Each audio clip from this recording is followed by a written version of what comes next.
Voi hoye tena. Mnamuona vizuri pale juu, mnamuona vizuri hapa mbele, mnamuona vizuri kule mwisho, mnamuona vizuri. Huyu ndio Sifuna. Kwa maombi yenu na kwa mapenzi ya Mwenyezi Mungu, leo tarehe 18 mwezi wa 7 mwaka wa 2026 anasimama katika mji wa Voi, Taita Taveta County, akiwa HE na kipenzi cha watu wa taifa la Kenya. Mmemwona vizuri? Mmemwona vizuri? Asante mheshimiwa, unaweza keti. Sijamaliza.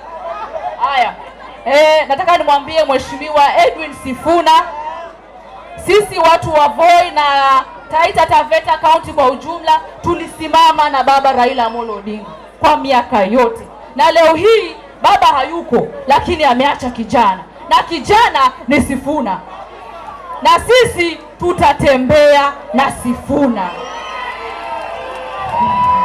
Baba alikuwa anasikiza wananchi.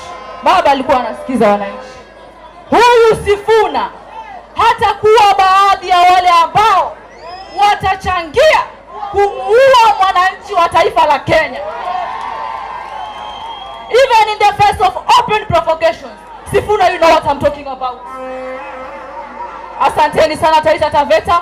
Nataka niwaombe kitu kimoja. 2027 nataka niwaombe kwa sauti ya upole na ya unyenyekevu sana. Mtume Mwashako. Mwashako yuko tayari. Yuko tayari kuenda ni kwa ajili ya Mtaita na Mtaveta. Nikimalizia, Taita Taveta mambo ni matatu. Mambo ni mangapi? Mambo ni mangapi? Mambo matatu hayo ni DMM. Danson Mwashako Mwakubona. Kama si Danson, kama si Mwashako. Asanteni sana Voi na Mungu awabariki. Hawa majenzi wana maneno, lakini si ameongea vizuri.